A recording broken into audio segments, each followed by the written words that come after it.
Start the debate. All right, in one corner we have Chris Patel from Atlanta, Georgia, who thinks that Karp should be replaced on the record. He's on the record with that.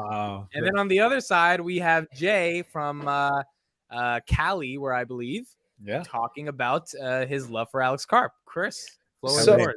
LA. First of all, I wouldn't necessarily say, oh, we need to replace Alex Karp right away. I would say that the way that he's operating right now does not lend enough confidence in me to say that he's the right person for the job. There is an alternative that I actually looked up and did a lot of research and found out, and I think you guys might agree with it, but I'll keep that in just a second. One of the things that I've been noticing is that a lot of companies that are unfairly taking a hit right now, that are literally at their lows. Do you know one thing that's happening that's not happening at Palantir? Insiders are buying stock. Uber CEO bought stock. Today, SoFi, Anthony Noto bought stock. Guess what? If you're telling investors on a conference call, we could be 20 times higher. Okay. Guess what? That was at 15. Now you're at 7. That means that you could be 40 times higher, right? Based on what you're saying. I'm not saying buy back stock as in the company uses its balance sheet to buy back stock. I'm talking about a CEO using personal funds to buy back some of the stock. Right now, Alex Karp has sold over $1 billion of Palantir. There's a ton of cash sitting in his bank account right now, and he's got literally living like a hermit in New Hampshire. You're telling me right now that he can't throw a couple, like $20-30 million into the stock and say, look, I'm with you guys. You know what? I'm not only going to support my investors in this, but also my employees, because right now, all these employees that they have, they've been hurt by Palantir's share drop also, right? So on one hand, Alex Karp is going out there and saying, we could be much higher. We're serving a purpose, but I'm not willing to commit my own money into this. I'm all about selling. So it's not enough now, in my opinion, to not sell the equity grants that you're getting, because that's what people are saying. Oh, well, look, Alex Karp's not selling anymore. Big deal. Why aren't you buying? Dude, he's put 20 years. He's put 20 years of his life into this company. Like 20 years of his dedication, sweat. But Jay, that does not matter, because if you think it could be 20 times bigger and now it's 40, like what it means, it's on sale at a massive. Years you spent building it doesn't make sense if you think it can be 40 times bigger. That's a 40x return on your money. But we're not talking about a balance sheet thing here. We're talking about the CEO buying shares. Why? Yeah. That doesn't matter. No, but I think that's Chris's point. Karp has $1 billion in the bank, just like Anthony Noto has a decent amount of money, not $1 billion. And Anthony Noto has been buying SoFi every other week because he thinks SoFi should be like a probably $20, $35 stock. If Karp thinks that it should be 40 times bigger as per the numerical projections, I mean, I'm with Chris on this. He should be just put $5 million in it to show us you're with us, Yeah, and also think about it. The one thing that, look at Tesla. What's his Elon was like, yeah, give me $1 salary, but give me a $20 billion return if I get the stock to a point where it's like crazy high and all my investors make money. Is Palantir setting price targets for itself, saying, listen, if we don't hit $50 billion by 2025, we're not going to get paid? No, they're just still getting paid every year. They're getting RSUs without anything. Yeah, sure, some of it's in options, right? But guess what? They don't have like a win or lose situation. So imagine right now the motivation to tell your employees to say, hey, we can be a lot bigger, but I have no personal stake in the game other than the stuff that I have, which I'm still constantly selling, right? And the other thing is the entire board is selling. There's not a single person on Palantir's executive board. I want to back your point and your position here. So I just pulled up in Simply Wall Street last quarter, top 25 shareholders. Did they have any change in their position? Number one institution number one holding period of the company is Vanguard at 7.6 ownership now. They've climbed past Teal. So they changed their position by 22% last quarter. Peter Thiel added to his position with 5.24. So he's the second with 1.2 billion in. So he added last quarter. BlackRock added No, Dom. I'm not so with regards to what is that thing called? With BlackRock and the other funds, they're just investing in general, right? I don't think that they're literally like pooling money into just one confident thing. They're buying all over the place. No, I get it. But my point is that everyone on the top 10 bought more except Alex Karp. Well, no, but did Peter Thiel buy any more stock? Yeah, 5%. No, you're looking at a percent. I'm saying, did he actually file any insider filings where it's not that he got grants, equity grants through options or whatever? I'm saying, did he buy stock in the open market? He's talking about like Noto. Noto's right. filing Form Cs or whatever they're called. Right. These people, the other CEOs, went out into the market and just bought stock. They said, look, I have $5 million in the bank. Give me that $5 million. Let's buy some stock. CEO did that as well. Toby did too. Shopify and Spotify CEO. CEO. Elon did it. Elon did it too when Tesla was much lower. Because I agree with you. So that's the thing. All these people have built a large personal wealth pool. And the other thing with Alex Karp is you're a professed socialist, right? Guess what? If you're a professed socialist, one of the things you want is the benefit of all the people that own Palantir, majority which are probably employees right now. One of the biggest problems that I'm seeing with Palantir is that all these employees, they're demoralized. Imagine right now, you've been busting your hump for the last 2 years, right? And literally all the stock grants that you have been like, we're right now, at least we have jobs where we got paid. You're talking about someone who was promised 300,000, but barely came away with like 30, 40,000 of additional money because guess what? The stock price went to crap. So all the time, Palantir, Alex Karp comes out and says, hey, guess what? We could be much higher. Put your money where your mouth is. Stand with the employees, stand with the investors, stand with the retail folk, and use some of those hundreds of millions of dollars that you have laying around that literally you're not using because you're a socialist. You're not spending money on crazy luxury items or an ex-wife that took half your shit like Jeff Bezos, right? Reinvest. Is there any disagreement, Jay, that it would be nice to see? And by the way, I got destroyed by Alex last week defending Karp, and I agree with Chris. Karp should be buying. I don't think it matters. It's what I would say. I just don't see how that makes a difference besides like that moral boost, I guess, to the employees and investors. But that's not going to solve the macro issue. That's not going to solve the stock-based compensation issue that people are seeing. That's not going to solve the company getting more government contracts or anything like that. It's just going to be a moral boost. Like, does he need to buy in order for the stock to go up? No, it won't do anything to the stock. So it doesn't really matter whether he ends up buying or he doesn't end up buying. And does he need to buy? The answer to that is no, he doesn't. Can he? Sure, he can. Does it make a difference? No. How many millions of shares does he still hold? But it's not about moving the stock price. No one's going to move the stock price. It's just about but how many millions of shares? Like, I think the bigger argument would be if he were to sell everything or sell like the majority of his position. I think that's the issue. But if he buys $5 million worth of shares, what is that to the millions of shares that he already holds?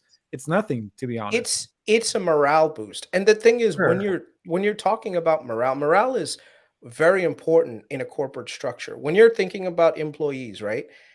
Employees are always looking to leaders to lead, right? Right now, one of the things that I'm not seeing in Palantir is the leadership taking the actions in the background necessary to make that argument to say, yeah, the leaders are with me on this.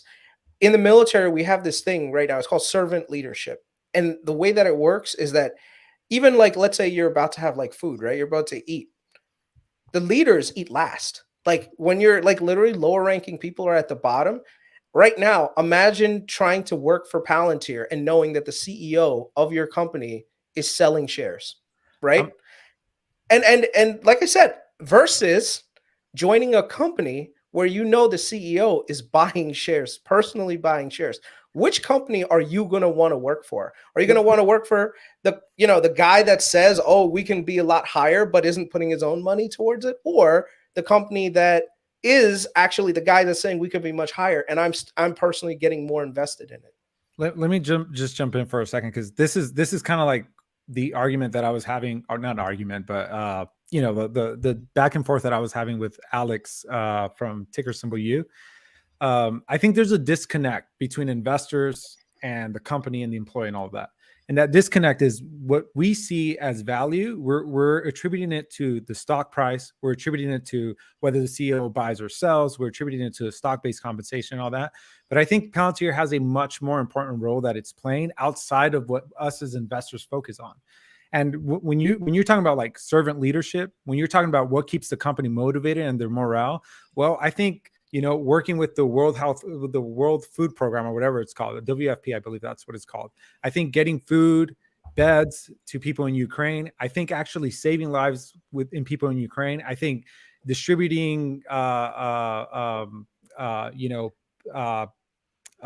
during the pandemic, doing all these things, these really important things that a software company gets to do instead of just create a like button or create a subscribe button or whatever, like doing actual real important things. I think that's the morale boost. Now, and then like when you want to talk about Palantir, we're like, what is their vision? What is their mission? Their vision is to become the most important software company in the world. So if they stay focused on that mission, becoming the most important software company in the world, they're going to stay focused on solving the most important problems in the world, whether it's in the military, in space, air flights, whatever it is, right? And by them focusing on that, they're going to create the most valuable product in the world. By them focusing on the most important product, software problems in the world, creating the most important products in the world, will eventually create the most value for this company that becomes the most valuable company. So that's the mission. We shouldn't get distracted because share price is down today because other CEOs are buying. And what Alex Karp is really focused on is we have to become the most important software company in the world, in the most important context. So in the military, in the Navy, in governments all around the world, in NATO, becoming an operating system for NATO, becoming an operating system for the entire United States. How does that have anything to do with Karp buying more shares? I'm sorry? He's just saying that that's more important. Everything you're saying doesn't answer why Karp's not just chipping in a couple million more for morale's sake. So how I started this, Amit, was there's a disconnect between what we see as what a morale boost would be for the employees, right? What do you mean? Versus what he's saying? He's saying if he invested a couple million, it's not really a big morale boost compared to other things that he could do. To actually solving the problems. Like imagine the things that. Why can't he do both? They're not going to be the operating system for NATO tomorrow. My point is because he doesn't have to do both. If the stock was up today, we wouldn't be having this conversation. If other CEOs were buying, we wouldn't be having this conversation. If the stock went up, no one would say shit about the shareholder letter as well. I agree with you. My point is just it would look nice. I think that was Alex's point from Ticker Symbol. Yeah, right? It would look nice. Does Alex come across to you as somebody that cares whether that looks nice or not? Optics. Yeah, he doesn't care about optics. And that's the kind of CEO that I want leading this company. One that doesn't care about the optics because they're solving some real. But Jay, the other side to that is in business, the optics matter. Yes, they do. In business and in stock and in everything and how what is being portrayed in the media and everything else. You don't think that CNBC and other people be like, oh, look, Palantir's representing. He put in a couple $1 million. You sure as heck took Alex Karp to the woodshed when he did $1 billion worth of sales. So if he goes in and puts 10 million like Toby or someone else, which is chump change to him, that at least is good press. And it also, I can tell you, working at a big corporation, anytime you see your CEO buying stock, it does give you a sense of, okay, it just psychologically, you're like, yeah, he believes that he's trying to make some more money, So I'm not saying that that's like going to change the stock price and fix bigger problems. What I would like to see is more transparency in these analyst calls and these earnings letters of tell me how we're going to get there on Foundry. Give me some use cases where you quantifiably can tell me the ROI on Foundry for crypto or this or that. Because once you do that and you unlock the quantifiable ROI, you're going to have customers lining up saying, oh, dang, he just saved them millions of dollars and this is how they did it. Now you don't even have to talk to Palantir. They'll just, here's my customer reference. We do this for anybody in crypto.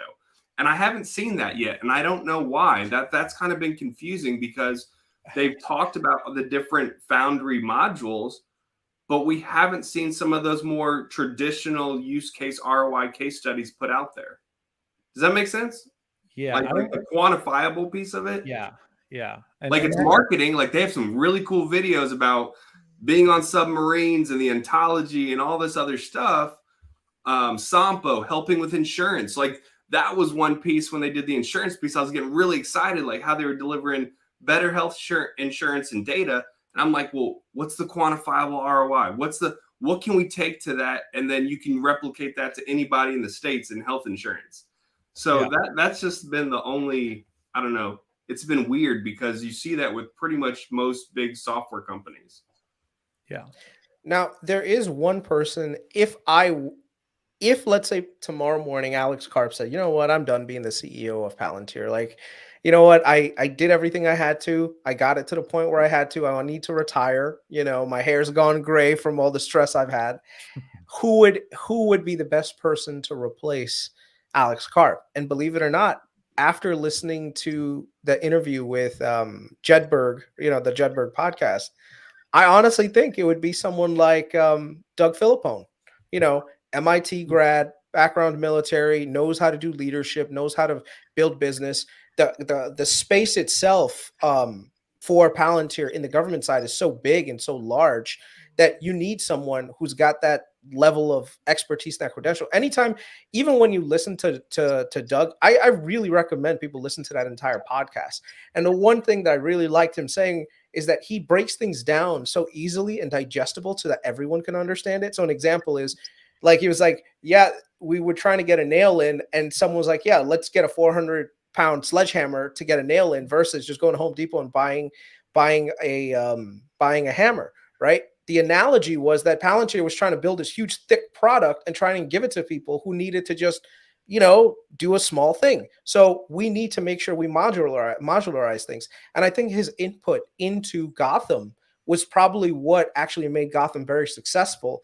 And some of the other earlier versions of Palantir on the commercial side that didn't work out were probably because of, you know, not having a leader essentially be able to like craft that. So I think right now, what's been more successful in Palantir? It's been Gotham, right? We see Gotham has been growing for the most part. A lot of companies, Palantir's kind of like gone into that direction. So if I were to say a good candidate for CEO, I think it would be Doug Philippone.